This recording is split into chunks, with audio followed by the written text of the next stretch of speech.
महात्मा ने पूछा कहो बेटा सब ठीक है? महाराज जी और सब तो ठीक है, 20 बुराइयां छोड़ नहीं पाता। अब महात्मा तो महात्मा, सोई चेला का हाथ पकड़ लिया, सुन बेटा पहले 20 बुराई छोड़ तभी हाथ छोड़ूंगा। चेला ने कहा महाराज 20 बुराई अगर छोड़ पाता तो छोड़ देता। महात्मा ने कहा चल 20 मत छोड़े, तीर्थ में आया है, गंगा जी नहाया है भैया, कथा सुनिए, तो 10 छोड़। अब वो 10 भी ना छोड़ पावे। महात्मा ने कहा बेटा छोड़नी तो पड़ेगी, नहीं तेरा हाथ नहीं छूटने वाला। जब तक तू बुराई नहीं छोड़ेगा यहां से छोड़ने वाला नहीं, तुझे हरिद्वार में ही रहे।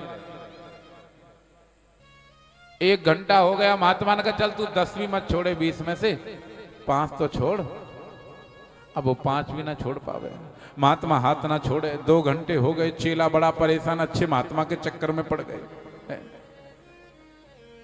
थोड़ी देर बाद वो चिल्लाया महाराज महाराज छोड़ दिया छोड़ दिया छोड़ दिया छोड़ दिया। महात्मा ने सोचा चलो अपना प्रयास सफल हुआ, कुछ तो छोड़ा, 20 बुराइयों में से 1 आध 2 को तो छोड़ा ही होगा।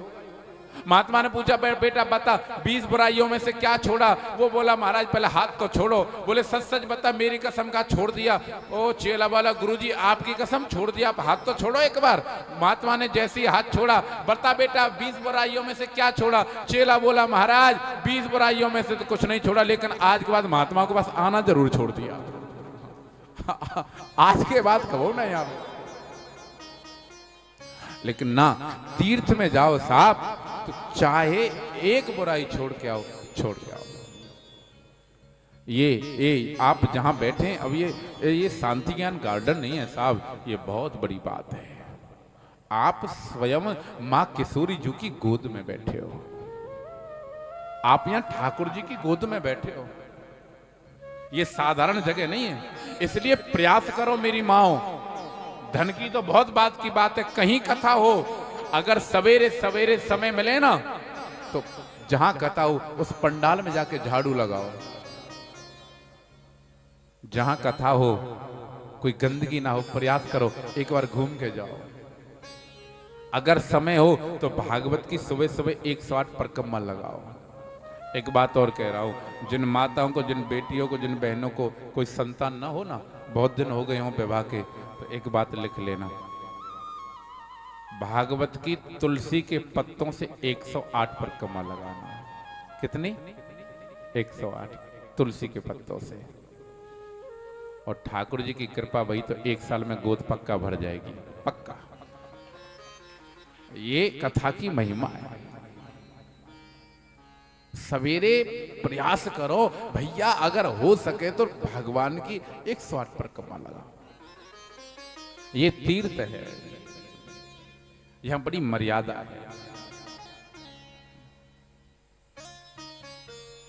ठाकुर जी ये जो सामने आपके रखी है कोई पोथी नहीं है। भगवान जब ये धाम छोड़ करके जा रहे थे तो उद्धव ने पूछा था प्रभु आप तो जा रहे हो, ये लोगों का कल्याण कैसे होगा? ठाकुर जी ने कहा उद्धव हर बार मैं बैकुंठ को जाता था, अब की बार मैं बैकुंठ नहीं जा रहा हूं। फिर भगवान कहाँ जा रहे हो? अब की बार मैं अपना स्वरूप इस भागवत में स्थापित कर रहा हूं। ये भागवत क्या है? ये भगवान का रूप है। तेनेयम वांगमयी मूर्तिम प्रत्यक्षम वर्तते हरि। ये भगवान का रूप है ना, इसलिए ये पोथी मत समझना। ये भागवत क्या है? ये भगवान का रूप है।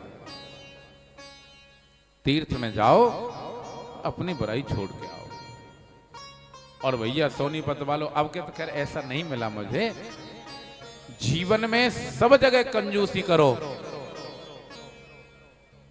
आज हमारी माँ कह रही थी, हम कह रहे थे पिंटू को, मेरे बेचारा गरीब आदमी है, माँ बोलो गरीब ना बोलो, कंजूस बोलो। कंजूस भी नहीं है वो, बहुत दलेर है, ऐसा नहीं। हाँ।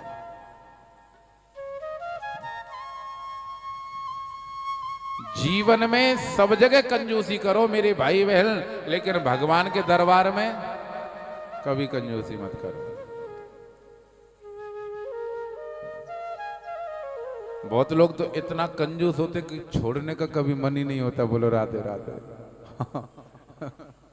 एक आदमी बेचारा 10-20 लोगों ने ज्यादा धक्का मारा, अरे ठाकुर जी पर कम से कम 1 रुपया चढ़ा दे, और न चढ़ा सके तो बेचारे ने 1 का सिक्का लिया, अपने हाथ में रखा, 1 घंटे तक लाइन में लगा रहा। 1 घंटे बाद जैसे ठाकुर जी के सामने पहुंचा, हाथ खोला, तब तक पसीना आ गया था। वो सेठ बोला अरे राम राम, मुझसे अलग हो रहा है, रो रहा है, दुख हो रहा है, चल नहीं दे रहा हूं, फिर से जेब में रख लिया। बोलो राधे।